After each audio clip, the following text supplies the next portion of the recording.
Good morning, Robert. How we doing out there? Good morning, man. Morning. It's Thursday morning. We're doing. We are doing. It's been kind of a hectic Thursday morning, hasn't it? Dude, we're in the mix of it, man. That's trucking for you. It either goes really good or it goes really bad, and it happens all bad all at once. But that's life. That's when what it we're here for. when it rains, it pours, and that's true for the trucking industry, especially. It just seems like everything's going smooth, and then we're off the rails, and got to put it back on the rails. So, anyway, I'm Billy. I'm president, CEO, Four Keys Logistics LLC. We're here talking to Robert, one of my lead dispatchers here. Lots of experience. He's got some truck driving experience, some dispatching experience, some mechanic experience. So he's well rounded. And we like to pick his Been there, brain. did that. Yeah, we like to pick his brain daily, see what he's seeing out there, what he's thinking, and maybe he can offer up a little advice to you guys. So anyway, when we're looking at the markets today, we're seeing that the week over week change and the outbound tender volume is declining in some spots, but it's picking up in others. We're just kind of still sitting here at the top of this volume, and we're not seeing much change. A little bit here and there. What are you seeing out there in the real world, Bob?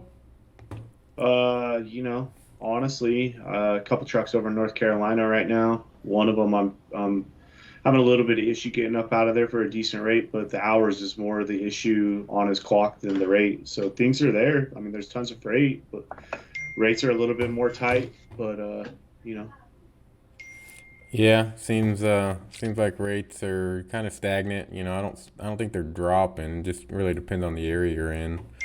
If we're looking at this map and you're in one of these areas where the volume has changed week over week, well, you may be feeling a little bit of pressure on the rates, downward pressure here on the rates. But, if you found yourself in one of these bluer markets where volumes are increasing, and they got a really good head haul scored, and you may, what market is that up north? this Fargo That big of market, or the is that Bismarck. Fargo? No, this is Bismarck. Fargo's here next to it. This Bismarck. You got to be careful with these. This isn't the weighted tender rejection index, so if this is a small market, so if they pick up by one load, if increase volume by one load, you may see it affect the market dramatically because typically how many loads come out of Bismarck? Not much. You got a So lot of farming out that way too, so you might be seeing an increase because of harvest seasons and stuff like that. yeah, yeah, and that may be what we're seeing. Let me see if I can. There we go. Source time. Okay. Yeah. So I mean, things are still good on the trucking front. From what we're seeing, just gotta keep on trucking. Find Yeah, even though there's a little bit of red out there, there's still tons of height in that map. That height is really what we want to see. We want to see a lot of volume. The more loads that are out there, the better it is for us. Yeah, that is true. What I am seeing is Chicago and Dallas. Both of those markets seem to be tightening up. Um, we're talking about here's Austin, but Dallas is right up in here. Fort Worth, Dallas, these markets in here, they're picking up in volume. So a little gem for you guys. If you got a dry van and you're running, anywhere in Texas, Dallas area, may be beneficial to kind of look for a Chicago Dallas run, something to that matter, just to stay in the money. Their dry vans are needed in both markets, so something to look That's at. And they're both considered backhaul markets, so you may end up getting a pretty good rate both ways. that's a lane that I've frequented quite often with my guys that are based out of Louisiana. It's a nice hop and it's good for a guy because you run 800 to 1,000 miles depending on where you land in Yeah, those areas. it's a And pretty it's good little nice. run. Yeah, if you're looking for something to run over the weekend, we're getting close to the weekend. Today's Thursday. May be beneficial to if you're in Texas or Chicago to try it out. See if we know what we're talking about or not. Down here, the southeast, we're still seeing lots of rejections. So I'm not sure why so many rejections. The trucks just aren't down here. This is not an area where trucks like to run. So the volume has increased. It looks like week over week it's decreasing finally, but there's still a lot of rejected tenders. So maybe another little honey hole for you. We've been talking about it for a couple weeks now as being kind of a hot spot. So that may be a gym you can take with you guys. As we get this show rolling, I think what we're gonna do is we're gonna find a few things to talk about, such as like simple mechanics on your truck, little things that will help an owner operator out. Go a long way because you guys may be out there making money or thinking you're making money with high gross revenues, but then when you check your bank account at the end of the week, it really doesn't reflect. It's because you're spending Yeah. too much money on your repairs and your maintenance. You're not doing a lot of things yourself. So I think maybe we'll get together and we'll do a little special on some just simple maintenance things you can do yourself to save As you. simple as greasing your truck can save you thousands of dollars, Yeah, thousands and thousands of dollars. and how often and how much grease you should use is also something that most people don't know. So you can over grease your truck if you grease it too often, but you can definitely under grease it a lot easier by not greasing it and getting those oil changes and stuff done when you should. Preventative maintenance Definitely. goes a long way for your success as a owner operator. So knowing how to dispatch your truck is one. Knowing where to dispatch your truck is two, and being able to handle some of the maintenance tasks yourself. I understand a lot of people don't know how to rebuild their engines and transmissions and their rear ends, but if you can change your alternator and your starter and your belts and your fuel filters and all these small things yourself and adjust your Oh yeah. brakes and change your brake chambers and all that stuff's going to save you a lot of money in the long run. So, Not been just on labor, but downtime.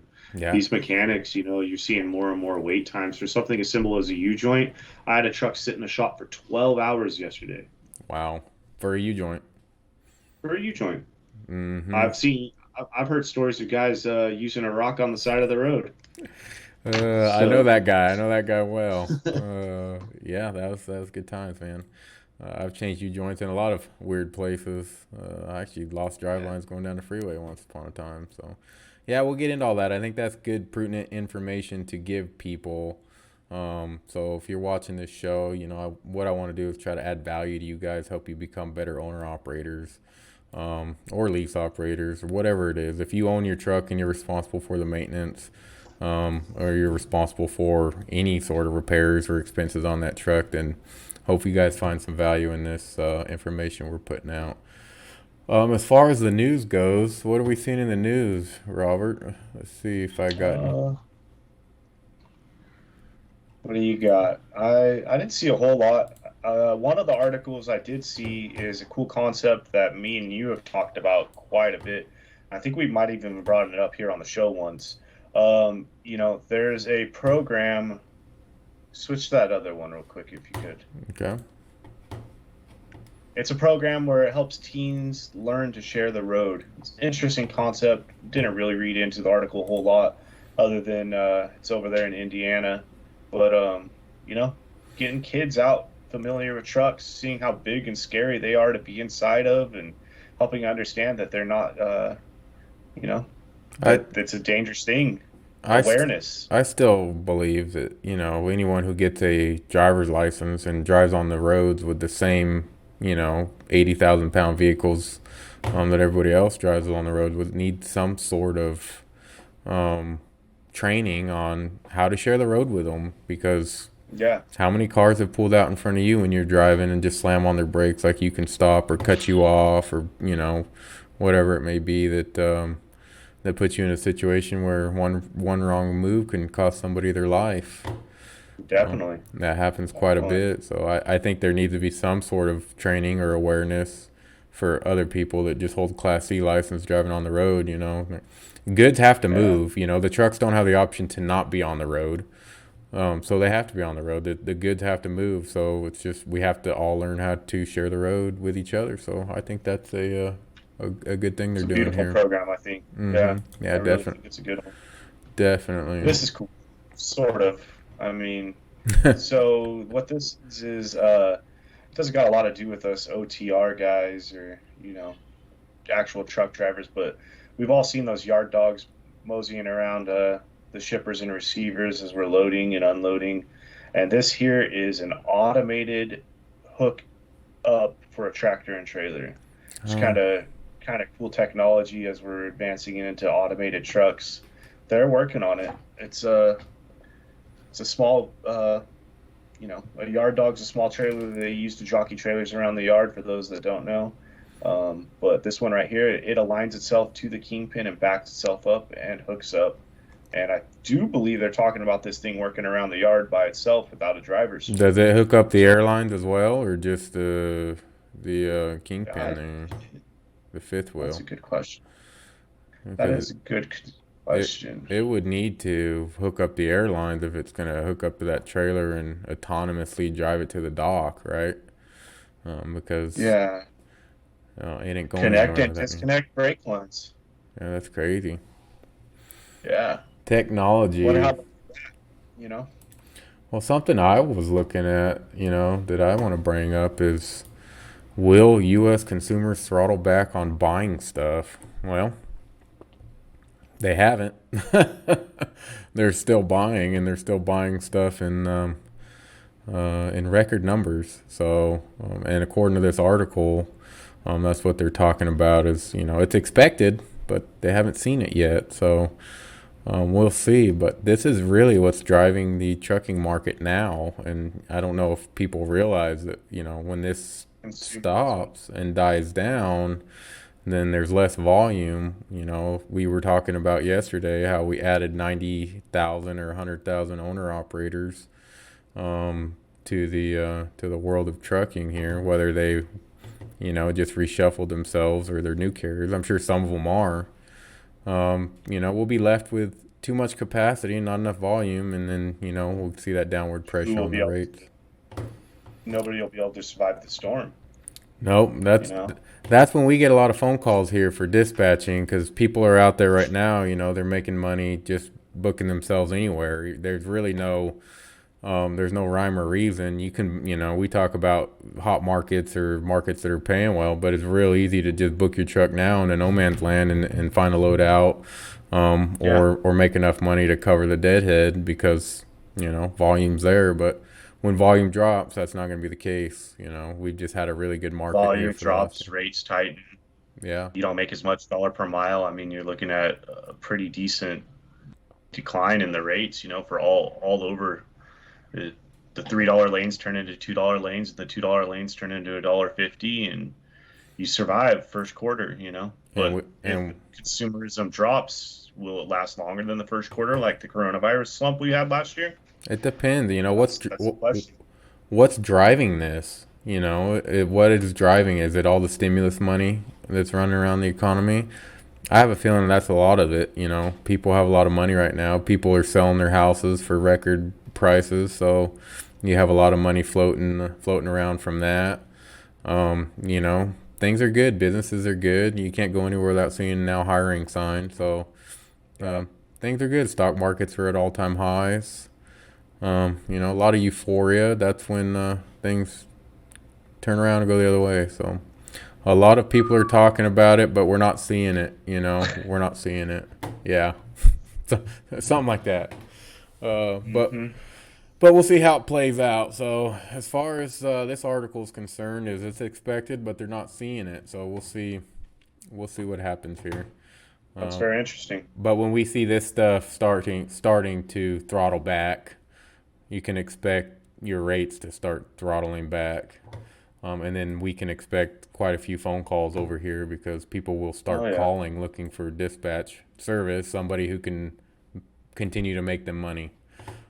And I'm gonna Well, the tell you thing guys, is we're not the only ones that use this information. These brokers also gather this information and, try to start setting rates a little bit lower whenever they see things trending downwards. That's their time to shine and make money, and it's up to us as the carriers to stand firm and keep the rates up. So well, that's what we do. when I first started doing freight, I didn't understand the back haul, front haul, thing because it's the same miles, and I'm getting paid half the price, right? I didn't Oh yeah. understand the volume, the capacity, the supply, the demand, why it was, what it was. But that's just the game, guys. The game is played that way, and the brokers play the game that way. They know, hey, there's only 5 loads that come out of this market. I'm going to pay Mm-hmm. very little. Or if there's 500 loads coming out of the market, I'm going to have to pay a lot.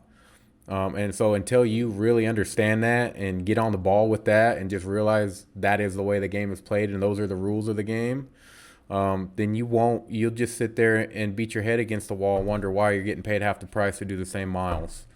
Yeah. Educate yourself a little bit, learn a little bit about the markets, watch this show daily, check us out, like us, subscribe to us. We're putting this information out there for you guys for free, every day. And it's good information. I wish somebody would have told me all this stuff once upon a time. Yeah. With that said, we're at our mark here. We're trying to keep these things right around 15 minutes or less. We're at 16 minutes. Any last words you got for our peeps out there, Bob? Just keep on trucking with us, like Billy said. Give us a like and subscribe and hit that bell. Yeah, keep on Thanks trucking. If you like it, tune in. We're going to try to put these things out daily. Today we kind of had a fiasco here in the office with with everything. So we jumped on here. We made time for this. Yep. Robert had a fiasco. I think he's still dealing with one. So we're going to jump off here. We're going to get back to work, guys. Check us out, 4keyslogistics.com. I think I had the website up here somewhere. Let me see. Where's it at? Intelligent dispatching. Okay, we use all these things we talk about here to help intelligently dispatch your truck into markets that pay, so we don't send you guys into dead zones, so we can make you money. And like I say, if I can make you more money than you pay me for my service, isn't it free? Give us a try. 4keyslogistics.com. Check us out on YouTube. Check us out on Instagram.